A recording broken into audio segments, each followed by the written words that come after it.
ഭഗവാൻ തുടരുകയാണ്.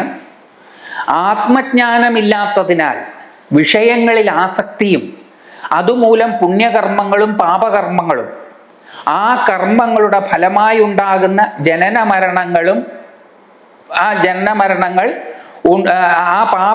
കർമ്മങ്ങളുടെ ഫലമായുണ്ടാകുന്ന ജനന മരണങ്ങൾ ഉണ്ടാകുന്നു എന്നറിയാവുന്ന ജ്ഞാനിയായ മനുഷ്യൻ അതേ അറിവ് തന്നെയാണ് യഥാർത്ഥ ബോധം എന്ന് തിരിച്ചറിയുന്നു. ആത്മജ്ഞാനമില്ലാത്തതിനാൽ വിഷയങ്ങളിൽ ആസക്തിയും അതുമൂലം പുണ്യപാപകർമ്മങ്ങളും ചെയ്യുക. ആത്മജ്ഞാനം ഉണ്ടാക്കുക. അപ്പൊ ശരീരം ആണ് അല്ല ആത്മാവെന്ന് നമുക്ക് ഏകദേശം മനസ്സിലായി. അപ്പൊ ആത്മജ്ഞാനം എന്ന് പറഞ്ഞാൽ എങ്ങനെയാ കിട്ടുക? നമുക്ക് ആകെ ഉള്ളത് ഈ ശരീരം മാത്രമാണ്. ശരീരം എന്ന് പറയുമ്പം അതിനകത്ത് ബുദ്ധി, ശരീരം എന്നുള്ള വാക്കുകൊണ്ട് ഈ സ്ഥൂലമായത് മാത്രമല്ല സൂക്ഷ്മമായതും ഉൾപ്പെട്ടിട്ടാണ് ശരീരം. സൂക്ഷ്മ സ്ഥൂല ശരീരങ്ങളാണ് ശരീരം. അതല്ല ആത്മാവ്. പിന്നെ എങ്ങനെയാ ആത്മാവ്? എന്താണ് ആത്മാവ്? ആത്മജ്ഞാനം എന്താണ്, എങ്ങനെയാണ് ഉണ്ടാവുക? ആത്മജ്ഞാനം എന്ന് പറഞ്ഞാൽ അവരവരെ കുറിച്ചിട്ടുള്ള അറിവ് എന്നാണ് അർത്ഥം. അതായത് എന്നെ കുറിച്ചിട്ടുള്ള അറിവ് എനിക്കുണ്ടാകണം, നിങ്ങളെ കുറിച്ചിട്ടുള്ള അറിവ് നിങ്ങൾക്ക് ഓരോരുത്തർക്കും ഉണ്ടാകണം. അതെങ്ങനെയാ സാധിക്കുക? ആധ്യാത്മിക ഗ്രന്ഥങ്ങൾ വായിച്ചാൽ അത് കിട്ടുമോ? സൈക്കോളജി ബുക്കുകൾ വായിച്ചാൽ അത് കിട്ടുമോ? എന്നെ കുറിച്ചിട്ടുള്ള അറിവ്, ഞാൻ എന്ന് പറയുമ്പോൾ നമ്മുടെ ഓരോരുത്തരുടെയും ഞാൻ, എങ്ങനെയാണ് നമുക്കുണ്ടാവുക? നമ്മളെ ശ്രദ്ധാപൂർവം മനസ്സിലാക്കാൻ ശ്രമിച്ചുകൊണ്ട് ജീവിക്കുമ്പോഴാണ് നമുക്ക് നമ്മളെ കുറിച്ചിട്ടുള്ള അറിവ് ഉണ്ടാവുക. നമ്മളെ കുറിച്ചിട്ടുള്ള അറിവ് നമുക്കില്ലാത്തത് കൊണ്ട് എന്തു പറ്റും? വിഷയങ്ങളിൽ ആസക്തി ഉണ്ടാകും. അപ്പൊ നമ്മളെ കുറിച്ചിട്ടുള്ള അറിവ് നമുക്കുണ്ടാകണമെങ്കിൽ നമ്മളെ നിഷ്പക്ഷമായിട്ട് നമുക്ക് മനസ്സിലാക്കാൻ സാധിക്കണം. നമുക്ക് ലൗകികമായിട്ടുള്ള ഉദാഹരണം എടുക്കാം. ലോകത്തുള്ള എന്തിനെ കുറിച്ച് അറിയണമെന്നുണ്ടെങ്കിലും അതിൽ ഇടപെടലുകൾ നടത്താതെ അതിനെ നമ്മൾ നിരീക്ഷിക്കണം. വസ്തു ആയതുകൊണ്ട്, ഒബ്ജക്റ്റ് ആയതുകൊണ്ട് അതിനെ നിരീക്ഷിക്കാം. നമ്മളെ പറ്റി തന്നെ ആവുമ്പോൾ നമ്മൾ എങ്ങനെയാ നിരീക്ഷിക്കുക? നമ്മൾ നിരീക്ഷിക്കുന്നതാണ് അവയർനെസ്. അപ്പൊ നമ്മളുടെ എല്ലാ ചെയ്തികളെ കുറിച്ചും നമ്മൾ അവെയർ ആവണം കഴിയുന്നിടത്തോളം. നമ്മളെ പറ്റി ശരിക്കുമുള്ള ഒരു ചിത്രം നമുക്ക് കിട്ടണമെന്നുണ്ടെങ്കിൽ ഈ ലോകത്തോട് നമ്മൾ എങ്ങനെയാണ് ഇടപെടുന്നത് എന്നുള്ളത് നമുക്ക് അറിയാൻ സാധിക്കണം. ഞാൻ നിങ്ങളുമായിട്ട് ഇടപഴകുമ്പോൾ എങ്ങനെയാണ് പെരുമാറുന്നത്? എൻ്റെ മനസ്സിൽ എന്തൊക്കെ ഭാവഹാവാദികളാണ് വരുന്നത്? എന്തൊക്കെ ചിന്തകളാണ് എൻ്റെ മനസ്സിൽ ഉരുത്തിരിഞ്ഞു വരുന്നത്? ഞാൻ എങ്ങനെയാണ് പ്രവർത്തിക്കുന്നത്? ഇതേ ഞാൻ ജീവനില്ലാത്തൊരു വസ്തുവുമായിട്ടാണ് ഇടപഴകുന്നതെങ്കിൽ എങ്ങനെയാണ് ഇടപഴകുന്നത്? ഞാൻ മൃഗങ്ങളുമായിട്ടാണ് ഇടപഴകുന്നതെങ്കിൽ എങ്ങനെയാണ് ഇടപഴകുന്നത്? ഞാൻ പണവുമായിട്ട് ഇടപഴകുകയാണെങ്കിൽ എങ്ങനെയാണ് ഇടപഴകുന്നത്? ലോകത്തിലുള്ള ചരാചരങ്ങളോടുള്ള എൻ്റെ ഇടപെടലുകൾ എങ്ങനെയാണ് എന്ന് ശ്രദ്ധാപൂർവം വീക്ഷിച്ചാൽ മാത്രമേ, അവെയറായാൽ മാത്രമേ എനിക്ക് എന്നെ കുറിച്ചിട്ടുള്ള അറിവ് ഉണ്ടാവുകയുള്ളൂ. എന്നെ കുറിച്ചിട്ടുള്ള അറിവ് എനിക്ക് ശരിക്കും ഉണ്ടാകുമ്പോൾ എനിക്ക് വേണ്ടാത്തതും വേണ്ടുന്നതും എന്താണ് എന്ന് തിരിച്ചറിയുവാൻ സാധിക്കും. അതിന് ഞാൻ ഈ ലോകത്തെ ഉപേക്ഷിച്ച് പോയാൽ എനിക്ക് ആ അറിവ് ഉണ്ടാവുകയില്ല. ഞാൻ ഈ ലോകത്തെ ഉപേക്ഷിച്ച് പോയത് കൊണ്ട് എനിക്ക് ആ അറിവുണ്ടാവില്ല. ഞാൻ തണുപ്പ് ഉറഞ്ഞു കിടക്കുന്ന ഹിമാലയൻ പർവ്വത സാനുക്കളിൽ ഏതെങ്കിലും ഒരിടത്ത് വലിയ തണുപ്പൊന്നും ഇല്ലാത്തൊരു ഗുഹ നോക്കി അതിനകത്തിരിക്കും. ഇവിടുന്ന് ഹിമാലയത്തിൽ പോവാണ്, ഏറ്റവും തണുപ്പുള്ള സ്ഥലങ്ങളിലൊന്ന്. എന്നിട്ട് അവിടെ പോയിട്ട് ഒരു ഗുഹ തിരഞ്ഞെടുക്കുകയാണ്, വലിയ തണുപ്പൊന്നും ഏശാത്ത ഒരു ഗുഹ. എന്തിനാ എത്രയും ദൂരം അവിടെ പോണേ? ഇവിടെ എവിടെയെങ്കിലും ഇരുന്നാ പോരെ? തണുപ്പുള്ള സ്ഥലത്ത് പോയിട്ട് അവിടെ ചൂടുള്ള ഗുഹയ്ക്കകത്ത് കയറിയിരിക്കുകയാണ്. വലിയ തണുപ്പൊന്നുമില്ല, ഇതിനകത്ത് നല്ല കംഫർട്ടബിളാണ്, AC പോലെയാണ്. അവിടെ വെള്ളത്തിൽ കുളിക്കാൻ പറ്റില്ല തണുപ്പ് കാരണം. അപ്പൊ അവിടെ ഹോട്ട് സ്പ്രിങ്സ് ഉണ്ട്, ചൂടുവെള്ളമുണ്ട്. അപ്പൊ ആ ചൂടുവെള്ളമുള്ള സ്ഥലത്ത് പോയിട്ട് കുളിക്കുകയാണ്. എന്തിനാ അതൊക്കെ ചെയ്യണത്? അപ്പൊ ലോകത്തിൽ നിന്ന് കട്ട് ഓഫ് ആയി പോവുകയാണ്. ലോകത്തിൽ നിന്ന് കട്ട് ഓഫ് ആയി പോയാൽ നിങ്ങൾക്ക് എങ്ങനെയാണ് നിങ്ങളെ മനസ്സിലാവുക? നിങ്ങൾക്ക് നിങ്ങളെ പറ്റിയുള്ള ചില ധാരണകൾ മാത്രമേ ഉണ്ടാവുകയുള്ളൂ. അത് ആരോ കണ്ടെത്തിയ സത്യങ്ങളെ പുനരാവിഷ്കരിക്കുവാൻ വേണ്ടി ലോകവുമായിട്ടുള്ള ബന്ധത്തെ വിച്ഛേദിക്കുന്നത് ആധ്യാത്മികതയാവുന്നത് എങ്ങനെയാണ്? നിങ്ങൾക്ക് നിങ്ങളെ തിരിച്ചറിയുവാനുള്ള സാഹചര്യങ്ങളെല്ലാം ഇല്ലാതാക്കിക്കൊണ്ട് ആരുടെയോ അനുഭവം, അത് സത്യമായിരിക്കാം, ആരുടെയോ അനുഭവത്തിൽ തെളിഞ്ഞു വന്ന സത്യത്തെ പുനരാവിഷ്കരിക്കുവാൻ നിങ്ങൾ നടത്തുന്ന ശ്രമം ആധ്യാത്മികമാണോ എന്ന് പരിശോധിക്കേണ്ടിയിരിക്കുന്നു. അതുകൊണ്ട് ഈ ജീവിതത്തിൽ, ഈ ലോകത്തിൽ തന്നെ ജീവിക്കണം. വെള്ളത്തിൽ കിടക്കുന്ന താമരയിലയുടെ ഉദാഹരണമാണ് നമുക്ക് മഹർഷിമാര് വരച്ച് കാണിച്ചു തന്നിട്ടുള്ളത്. വെള്ളത്തിൽ കിടക്കുന്ന താമര ഇലയിൽ വെള്ളം സ്പർശിക്കില്ല. പക്ഷേ ആ താമര ഇലയെ വെള്ളത്തിൽ നിന്നെടുത്ത് മാറ്റിയാൽ അത് ഉണങ്ങിപ്പോവും, അതിന് ഈ ഗുണമുണ്ടാവുകയില്ല.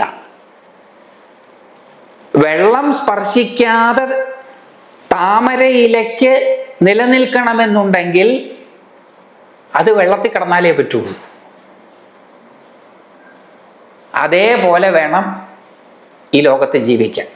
ഈ ലോകത്ത് തന്നെ ജീവിക്കണം. എന്തിനതൊക്കെ ഉപേക്ഷിക്കുന്നത്? അപ്പം ഈ ലോകത്ത് തന്നെ നിലനിന്നുകൊണ്ട് എന്ത് വേണം? നമ്മളുടെ ബാഹ്യപ്രവർത്തികളെയും ആന്തരിക പ്രവർത്തികളെയും നിരന്തരം വീക്ഷിക്കുക. ഇടപെടലുകൾ നടത്താതെ അതിനെക്കുറിച്ച് അവെയർ ആവുക. അങ്ങനെ ഇടപെടലുകൾ നടത്താതെ നമ്മളുടെ മനോവൃത്തികളെയും ബാഹ്യവൃത്തികളെയും നാം മനസ്സിലാക്കാൻ തുടങ്ങുമ്പോൾ നമുക്ക് നമ്മളെ കുറിച്ചിട്ടുള്ള അറിവ് ഉണ്ടാകും. നമ്മളാകുന്ന പുസ്തകത്തെ നമ്മൾ വായിക്കണം. നമ്മുടെ ബയോഗ്രഫി നമ്മൾ മനസ്സിലാക്കണം. അപ്പൊ അതിൽ നമ്മളെ കുറിച്ചുള്ള ബാക്കിയുള്ളവരുടെ അഭിപ്രായങ്ങൾ, നല്ലതും ചീത്തയുമായിട്ടുള്ള അഭിപ്രായങ്ങൾ, നമ്മുടെ ആൾക്കാരും ചരവും അചരവുമായ സജീവവും അജീവവുമായ വസ്തുക്കളുമായിട്ടുള്ള ഇടപെടലുകൾ, അത് നമ്മളിൽ ഉണർത്തുന്ന വികാര വിചാരങ്ങൾ, അത് നമ്മളിൽ അവശേഷിപ്പിക്കുന്ന മനോഭാവങ്ങൾ, ഇതിനെക്കുറിച്ചെല്ലാം നമ്മൾ ശ്രദ്ധാലുക്കളായിരിക്കണം. ആധ്യാത്മികത എന്ന് പറയുന്നത് ഗൗരവപരമായിട്ടുള്ള ഒരു പ്രക്രിയയാണ്. അതെല്ലാവർക്കും ഏറ്റെടുക്കാൻ സാധിക്കില്ല. അത് വളരെ കുറച്ചു പേർക്കേ പറ്റുകയുള്ളൂ. അതുകൊണ്ടാണ് ഭഗവാൻ കൃഷ്ണൻ ഗീതയിൽ പറഞ്ഞത്, ആയിരക്കണക്കിന് ആൾക്കാരിൽ ഒരാൾക്കാണ് ഇതിനോട് താല്പര്യമുണ്ടാവുക. ഇതിനോട് താല്പര്യമുള്ള ആയിരക്കണക്കിന് ആൾക്കാരിൽ ഒരാളാണ് ഇതിനു വേണ്ടി ശ്രമിക്കുക. ഇതിനു വേണ്ടി ശ്രമിക്കുന്ന ആയിരക്കണക്കിന് ആൾക്കാരിൽ ഒരാൾക്ക് മറ്റുമാണ് ഇത് കിട്ടുക. വളരെ കുറച്ച് പേർക്ക് ഈ താല്പര്യം ഉണ്ടാവും. അപ്പോൾ നമ്മള് ആത്മജ്ഞാനം നേടുകയാണ്. നമ്മളെക്കുറിച്ച് നമ്മൾ അറിയുകയാണ്. നമ്മളെക്കുറിച്ച് നമ്മൾ എങ്ങനെയാണ് ഓരോ സാഹചര്യത്തിലും പെരുമാറുന്നത് എന്ന് നമ്മൾ ഇടപെടലുകൾ കൂടാതെ നമ്മൾ അവെയറായാൽ, നമ്മൾ ഓരോ സാഹചര്യത്തിലും എങ്ങനെയാണ് പെരുമാറുന്നത് എന്ന് നമുക്ക് ആ സാഹചര്യത്തിൽ ഇടപെടലുകൾ കൂടാതെ എന്ന് പറഞ്ഞാൽ എന്താ അർത്ഥം? അങ്ങനെ വേണം, ഇങ്ങനെ അരുത്, അതൊന്നുമില്ലാതെ. ഈ അങ്ങനെ വേണം ഇങ്ങനെ അരുത് എന്ന് പറയണമെങ്കിൽ നമുക്കൊരു ഐഡിയൽ ഉണ്ടാവണം,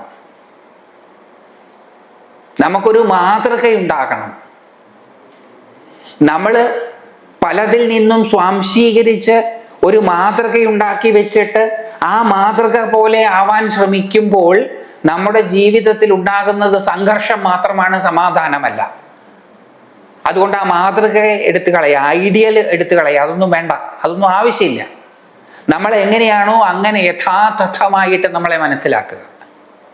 അങ്ങനെ നമ്മൾ മനസ്സിലാക്കുമ്പോൾ ഇടപെടലുകൾ കൂടാതെ നമ്മളുടെ കാര്യങ്ങളെ കുറിച്ച് അറിയുമ്പോൾ നമ്മൾ എന്തുകൊണ്ടാണ് നമുക്ക് ദേഷ്യം വന്നതെന്നും എന്തുകൊണ്ടാണ് നമുക്ക് വെറുപ്പുണ്ടാകുന്നത് എന്നും എന്തുകൊണ്ടാണ് നമുക്ക് സ്നേഹം തോന്നുന്നത് എന്നും എന്തുകൊണ്ടാണ് നമുക്ക് ദുഃഖമുണ്ടാകുന്നത് എന്നും നമുക്ക് തിരിച്ചറിയാൻ സാധിക്കും. ഋതംഭരാ പ്രജ്ഞ എന്ന് യോഗസൂത്രത്തിൽ പറയുന്നു. സത്യത്തെ വെളിപ്പെടുത്തി തരുന്ന അവബോധം, പ്രജ്ഞ, പ്രകർഷേണയുള്ള നല്ല ജ്ഞാനമുണ്ടാകും. അത് നിഷ്പക്ഷമായിട്ട് അവയറാവുന്നവർക്ക് മാത്രമുള്ളതാണ്. ആ നിഷ്പക്ഷമായിട്ടുള്ള അവയറാവലിലൂടെ നമുക്ക് നമ്മളെ മനസ്സിലാക്കാൻ സാധിക്കും. അതിൻ്റെ പ്രാക്ടീസാണ് നമ്മൾ അനാദര യോഗത്തിലൂടെ 2 നേരം ചെയ്യുന്നത്. രാവിലെയും വൈകുന്നേരവും 20-24 മിനിറ്റുകൾ വെച്ച് നാം പരിശീലിക്കുന്നത് ഡ്രസ് റിഹേഴ്സലാണ്.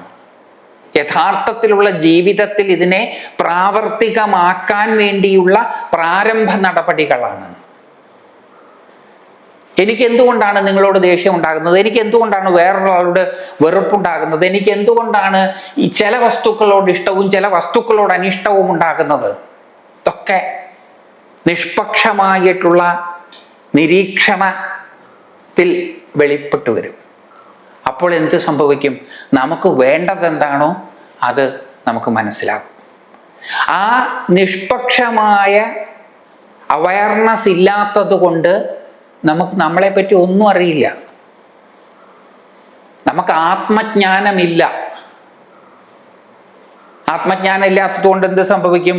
വിഷയങ്ങളിൽ ആസക്തിയുണ്ടാകും.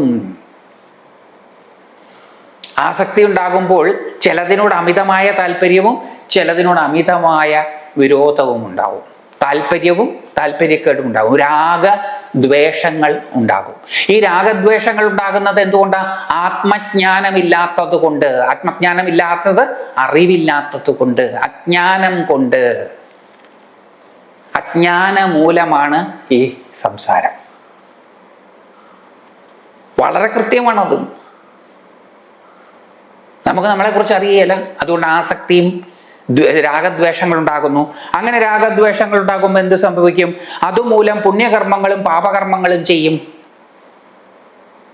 നമുക്ക് ഗുണകരമായതും നമുക്ക് ദോഷകരമായതും അത്രമേ പുണ്യപാപങ്ങൾ കൊണ്ട് ഉദ്ദേശിക്കുന്നുള്ളൂ. നമ്മളെന്ന് പറഞ്ഞാൽ ശരീരമല്ല എന്ന് നേരത്തെ പറഞ്ഞതുകൊണ്ട് ലാഭനഷ്ടങ്ങളല്ല ഈ പറയണത്. ആത്യന്തികമായിട്ട് നമുക്ക് ഗുണകരമായ കർമ്മങ്ങൾ പുണ്യകർമ്മങ്ങൾ, ആത്യന്തികമായിട്ട് നമുക്ക് നമുക്ക് ഗുണമല്ലാത്ത കർമ്മങ്ങൾ പാപകർമ്മങ്ങൾ. അപ്പോൾ ആസക്തി ഉണ്ടാകുമ്പോൾ എന്ത് ചെയ്യും? പുണ്യപാപങ്ങൾ ചെയ്യും. അജ്ഞാനത്തിൽ നിന്നാണ് അത് ഉണ്ടാവുന്നത്. എന്തിനെ കുറിച്ചുള്ള അജ്ഞാനത്തിൽ നിന്ന്? അവരവരെ കുറിച്ചുള്ള അജ്ഞാനത്തിൽ നിന്ന്. അവരവരെ കുറിച്ചുള്ള അജ്ഞാനം എങ്ങനെ ഉണ്ടാവുന്നത്? അവയർനെസ് ഇല്ലാത്തത് കൊണ്ട്, സെൽഫ് അവയർനെസ് ഇല്ലാത്തത് കൊണ്ട്. അത്ര സിമ്പിളായിട്ടാണ് കാര്യം പറയണത്. പക്ഷെ അത്ര എളുപ്പമല്ല കേട്ടോ ഇത് ചെയ്യുമ്പോൾ. ജീവിതത്തിലെ എല്ലാ കാര്യങ്ങളെക്കുറിച്ചും അവെയർ ആയിരിക്കുക എന്നുള്ളത് അത്ര എളുപ്പമുള്ള കാര്യമല്ല. അങ്ങനെ സംഭവിക്കുന്നില്ല എന്നുണ്ടെങ്കിൽ അതിനെക്കുറിച്ച് വലിയ വിഷമം ഉണ്ടാവണ്ട. അഥവാ അങ്ങനെ സംഭവിക്കുന്നില്ല എന്നുണ്ടെങ്കിൽ അതിനെക്കുറിച്ച് വിഷമം ഉണ്ടാകുന്നുണ്ടെങ്കിൽ ആ വിഷമത്തെക്കുറിച്ച് അവെയർ ആവുക. അത്രേ വേണ്ട, ഒന്നും ചെയ്യണ്ട. ആ വിഷമത്തെക്കുറിച്ച് അവെയർ ആയാൽ മതി. നമ്മളിലൂടെ സംഭവിക്കുന്നതിനെ എല്ലാം സംഭവിക്കാൻ അനുവദിച്ചുകൊണ്ട് നമ്മൾ അവെയർ ആവുക. അപ്പോഴാണ് നമ്മുടെ ആസക്തിയും വിദ്വേഷവും ഒക്കെ നമുക്ക് മനസ്സിലാവും. അപ്പൊ ഇത് ആസക്തി കൊണ്ടാണ് ചെയ്യുന്നത്, ഇത് വിരോധം കൊണ്ടാണ് ചെയ്യുന്നത് എന്നൊക്കെ പതുക്കെ പതുക്കെ പതുക്കെ തിരിച്ചറിയാൻ സാധിക്കും.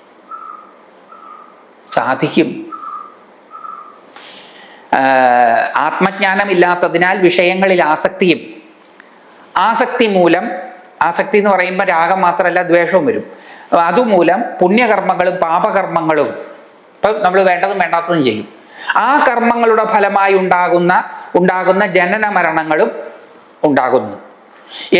ജനനമരണങ്ങളും ഉണ്ടാകുന്നു എന്നറിയാവുന്ന ജ്ഞാനിയായ മനുഷ്യൻ അതേ അറിവ് തന്നെയാണ് യഥാർത്ഥ ബോധം എന്ന് തിരിച്ചറിയുന്നു. ഇതാണ് യഥാർത്ഥ ബോധം. അപ്പം ഈ ആത്മജ്ഞാനമുള്ള ആൾക്ക്, അവരവരെ കുറിച്ച് അറിയാവുന്ന ആൾക്ക് താൻ പലതും ചെയ്യുന്നത് രാഗദ്വേഷങ്ങൾ മൂലമാണ് എന്ന് മനസ്സിലാകും. അപ്പൊ അജ്ഞാനം പ്രവർത്തിക്കാതെ വരും. ജ്ഞാനമുണ്ടാകും. ജ്ഞാനമുണ്ടാകുമ്പോൾ രാഗദ്വേഷങ്ങളെ തിരിച്ചറിയാൻ സാധിക്കും.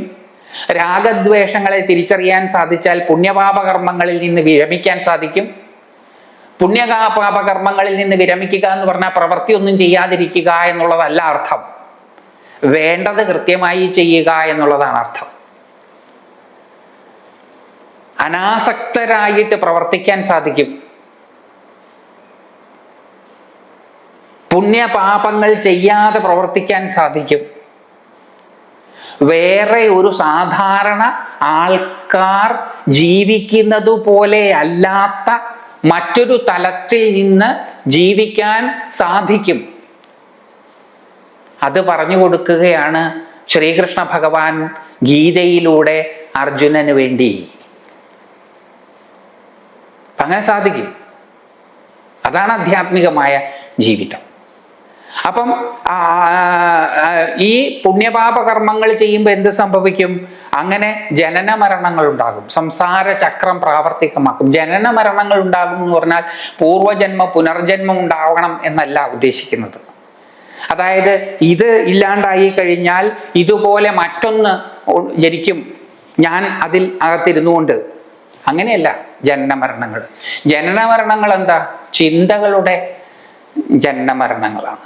ഈ വേണ്ടതും വേണ്ടാത്തതും ചെയ്യുമ്പോൾ അത് തനിക്ക് വേണ്ടതാണോ വേണ്ടാത്തതാണോ എന്ന് തിരിച്ചറിയാതെ ചെയ്യുമ്പോൾ, തനിക്ക് തന്നെ കുറിച്ചിട്ടുള്ള അറിവില്ലാത്തത് കൊണ്ടാണ് തനിക്ക് വേണ്ടതാണോ വേണ്ടാത്തതാണോ എന്ന് തിരിച്ചറിയാൻ പറ്റാതെ പോകുന്നത്.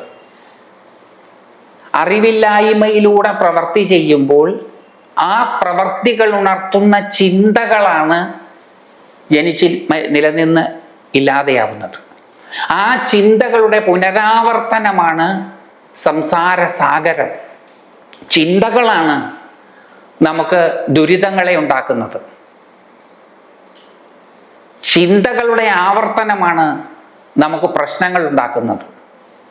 ചിന്തകളുടെ നീർച്ചുഴിയിൽ നിന്ന് രക്ഷപ്പെടലാണ് മോക്ഷം എന്ന് പറയുന്നത്. ചിന്തകൾ എങ്ങനെയാ ഉണ്ടാകുന്നത്? ചിന്തകൾ ഉണ്ടാകുന്നത് അറിവില്ലായ്മയിൽ നിന്നാണ്. ഈ അറിവില്ലായ്മയിൽ നിന്ന് രാഗദ്വേഷങ്ങളിലൂടെ പ്രവർത്തിക്കുമ്പോൾ ആ പ്രവർത്തികൾ ഉണർത്തുന്ന ചിന്തകളാണ് നമുക്ക് പ്രശ്നങ്ങൾ ഉണ്ടാക്കുന്നത്. അപ്പം ആ പൊടുന്നനെ ഒരു ചിന്ത വരികയാണ്. ആ ചിന്ത അതുവരെ നല്ല മൂടായിരുന്നു, നമുക്ക് നല്ല സന്തോഷമായിരുന്നു. പെട്ടെന്നൊരു ചിന്ത മനസ്സിലേക്ക് വരുന്നു, പോപ്പപ്പ് ചെയ്യുന്നു.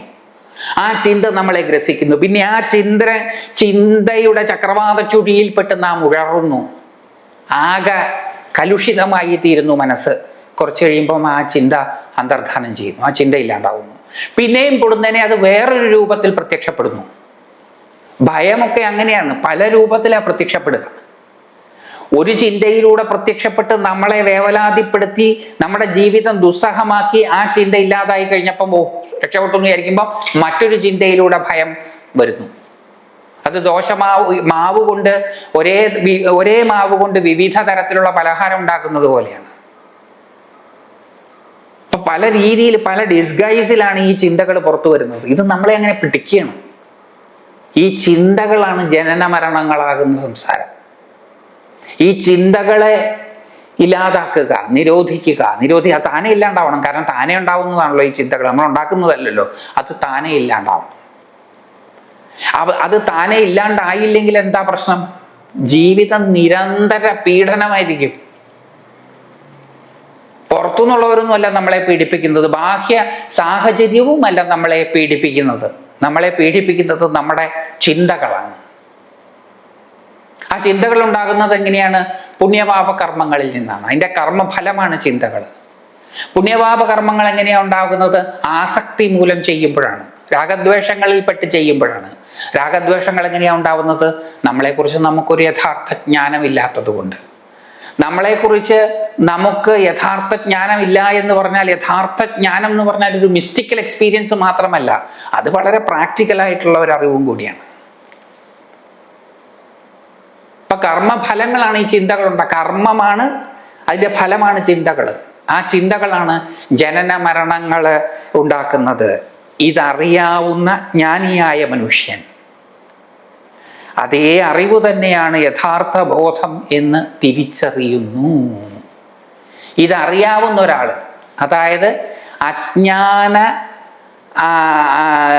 അജ്ഞാനാവൃതനായി രാഗദ്വേഷങ്ങൾക്ക് വിധേയനായി പ്രവർത്തിക്കുന്ന പ്രവർത്തികളുടെ അനന്തരഫലമാണ് ജനനമരണങ്ങളാകുന്ന ചിന്തകളുടെ ജനനമരണങ്ങൾക്ക് കാരണമാകുന്നത് എന്ന് അറിയാവുന്ന ഒരു മനുഷ്യൻ, ആ അറിവ് തന്നെയാണ് യഥാർത്ഥ ബോധം എന്ന് തിരിച്ചറിയുന്നു. ആ അറിവ് എന്ന് പറയുന്നത് എന്താ? ആ അറിവ് അവയർനെസ് ആണ്. ഇപ്പൊ അവയർനെസ് എന്താണ് എന്ന് അറിയാത്തവരുണ്ടെങ്കിൽ, അങ്ങനെയുള്ളവരില്ല എന്നായിരുന്നു എൻ്റെ ധാരണ. പക്ഷെ പലരെയും കണ്ടും അവർ പറയുന്നത് കേട്ടും പലർക്കും ഇത് അറിയാൻ പറ്റുന്നില്ല എന്നുള്ളതാണ് ഞാൻ തിരിച്ചറിഞ്ഞത്. അതുകൊണ്ട് അങ്ങനെയുള്ള ആൾക്കാർക്ക് അവയർനെസ് എന്ന് പറഞ്ഞാൽ വളരെ ലളിതമായിട്ട് പറഞ്ഞ് മനസ്സിലാക്കാൻ ശ്രമിക്കാം. നമ്മുടെ കയ്യെ നമ്മൾ നോക്കുക. അപ്പം നമ്മൾ നമ്മുടെ കയ്യെ കാണുന്നു, അല്ലെങ്കിൽ ഞാൻ എൻ്റെ കൈ ഇങ്ങനെ ഉയർത്തിപ്പിടിക്കുമ്പം നിങ്ങൾ എൻ്റെ കയ്യെ കാണുന്നു. നിങ്ങൾ എൻ്റെ കൈ കാണുക മാത്രമല്ല ചെയ്യുന്നത്, നിങ്ങൾ എൻ്റെ കൈ കാണുന്നു എന്ന് നിങ്ങൾ അറിയുകയും കൂടിയാണ് ചെയ്യുന്നത്. അപ്പം ഞാൻ കാണുക മാത്രമല്ല, ഒരു വസ്തുവിനെ കാണുക മാത്രമല്ല ചെയ്യുന്നത്, അത് കാണുന്നു എന്ന് ഞാൻ അറിയുന്നു ഉണ്ട്. ആ അറിവാണ് അവയർനെസ്. എന്നെ അറിയുന്ന അറിവാണ് ഞാൻ. I am that by which I know I am. ആ അറിവാണ് അവയർനെസ്. ആ അറിവാണ് യഥാർത്ഥ ബോധം. അപ്പം ആ അറിവ് തന്നെയാണ് യഥാർത്ഥ ബോധമെന്ന് തിരിച്ചറിയുന്നു. ഒരേ അറിവാണ്. എൻ്റെ സകല പ്രവർത്തികളും ആസക്തിയിൽ ഉരുത്തിരിഞ്ഞു വരുന്നതാണ്, അജ്ഞാനത്തിൽ നിന്ന് ജനിക്കുന്നതാണ് എന്ന് ഞാൻ അറിയുമ്പോൾ ആ അറിവാണ്, ആ ആസക്തി മൂലമുള്ള പ്രവർത്തികളാണ് ജനന മരണങ്ങളാകുന്ന ചുഴിയിൽപ്പെട്ട് എന്നെ ബുദ്ധിമുട്ടിക്കുന്നത്. അപ്പൊ ആ അറിവാണ് യഥാർത്ഥ ബോധം. അത് ഞാൻ തിരിച്ചറിയുകയാണ്. അപ്പൊ ആ ഭാഗം ഒന്നും കൂടെ വായിച്ചിട്ട് നമുക്ക് നിർത്താം. വിവേകമതികളായ മനുഷ്യർ ഒരിക്കലും ശരീരത്തെ ആത്മാവെന്ന് ഭാവിക്കുന്നവരല്ല. ആത്മജ്ഞാനമില്ലാത്തതിനാൽ വിഷയങ്ങളിൽ ആസക്തിയും അതുമൂലം പുണ്യകർമ്മങ്ങളും പാപകർമ്മങ്ങളും ആ കർമ്മങ്ങളുടെ ഫലമായി ഉണ്ടാകുന്ന ജനന മരണങ്ങൾ ഉണ്ടാകുന്നു എന്നറിയാവുന്ന ജ്ഞാനിയായ മനുഷ്യൻ അതേ അറിവ് തന്നെയാണ് യഥാർത്ഥ ബോധം എന്ന് തിരിച്ചറിയുന്നു. ആ അറിവ് തന്നെയാണ് ശരിക്കുമുള്ള അറിവ് എന്ന് തിരിച്ചറിയുന്നു. ആ അറിവല്ലാതെ വേറെ ഒരു അറിവുമില്ല എന്ന് അറിയുന്നു.